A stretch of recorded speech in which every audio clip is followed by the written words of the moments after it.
Hey folks, hope you're all doing well and welcome to episode 32 of Recommended Album to Review. Alright, for this week we've got something completely different. Okay, this is totally different than any album that I've done to this point. This is not a rock album, there's no heavy guitars, it's not proggy, it's none of that. It's completely different. Now, when I say different, I don't mean bad, I just mean different because this record is actually really, really, really good.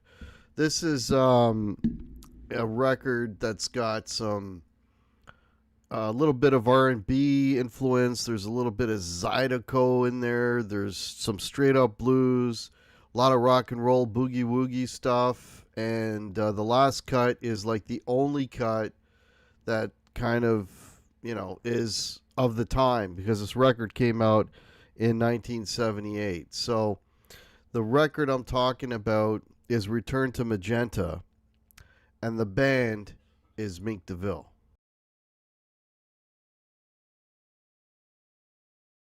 All right, I did read a little bit about this band. Now, the weird thing about this band is this was part of that sort of CBGB scene back in the early mid 70s, with the Ramones and Blondie and Television and Talking Heads and all that.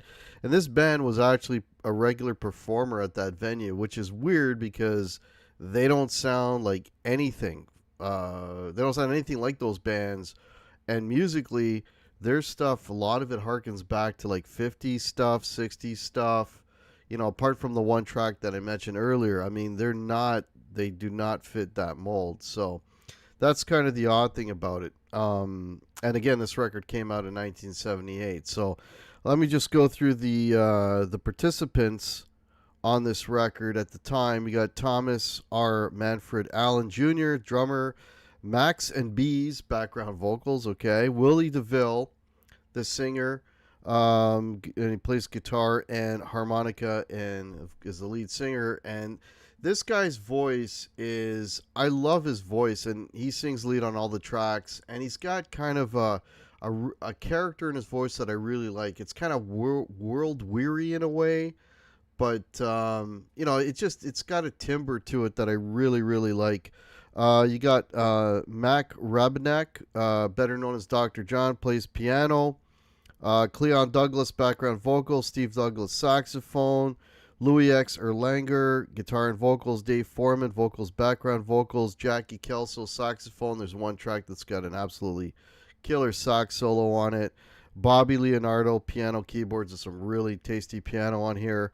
And Ruben Zagenza on bass. And the record was produced by Stephen Douglas. So, I mean, this record, it's like when you're listening to it, and I keep all but the last track, okay, I keep going back to that because that's sort of the outlier here. But this record could have came out in the mid 60s, okay, because that's kind of what it sounds like, and that's not a negative, that's a positive. The songs in here are just fantastic. I mean, the what's really cool about it is all the instruments are really tailored to each song, and no song sounds alike, and they go through multiple styles from song to song, and the sonics for each song is just like perfect. And the production on this, man, like, this is one of the best produced records I think I've ever heard. Everything just sounds great. I mean, you hear it all, nothing's cluttered, everything has its own space, and it all sort of comes together beautifully. I mean, what I would describe this record as is kind of a palate cleanser. If you've been listening to a lot of heavy rock and this and that, and you just want something different, this is a great album. I mean, there's no duds on this. And I mean, listening to this, I listened to it again this afternoon. Like, you got, the head is bobbing. I mean, this is good stuff, right? So, yeah, I got nothing but good things to say about this album. But let's start with let's go track by track. The opening song, Guardian Angel, it's just beautiful. This thing, I mean, it sounds like something you would have heard in the 60s.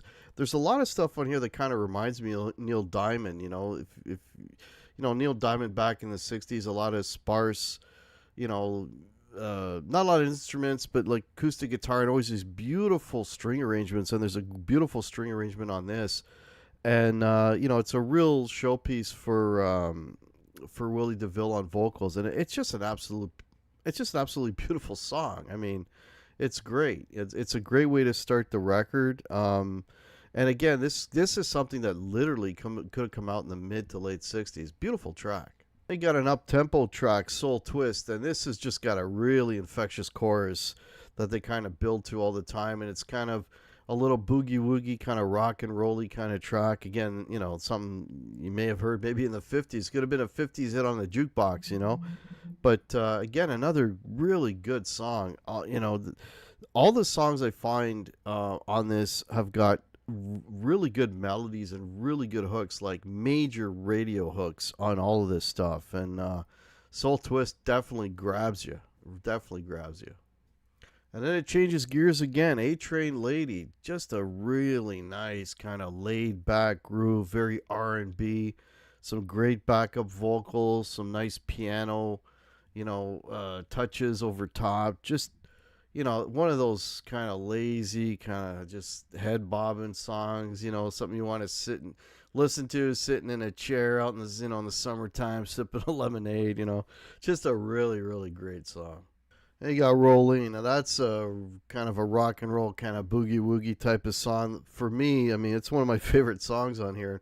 And one of the reasons is there's a guitar figure that the guitarist is playing right around the chorus that just it's beautiful. It's so hooky and infectious. And again, another head banging song, or head banging, not head banging, head bopping. It's not heavy metal, but anyways, another just again, every song has its own sort of vibe, its own character. Like they swap out the instruments, and tones, and just everything is tailored to every song, and they do it so masterfully.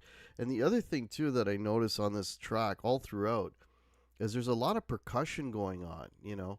And the percussion, I'm talking like castanets, and I don't know what they call it, that block. They go zit zit. I don't know what you call that thing. Anyway, there's a name for it, but there's all this really beautiful percussion that kind of sits back in the mix that really just it's like the icing on the cake of all these tracks. Desperate Days, so we're into another gear, and this has got like kind of a Zydeco kind of reggae feel to it, and there's a saxophone solo on this that's just incredible. There's not a lot of solos on this record. There's like a sax solo here, and later on there's a harmonica solo, but very few solos. Just a lot of, just bridge chorus, not bridge chorus, verse chorus, bridge. They'll do maybe a couple of modulations to kind of change it up. When I say modulations, what I mean is they play the same progression, but they go up in key, that sort of thing.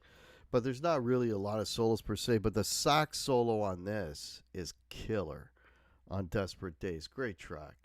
Just Your Friends. This might be my favorite song on the whole record. This sounds like something Neil Diamond could have done in like the early '70s or something. Just beautiful acoustic guitar.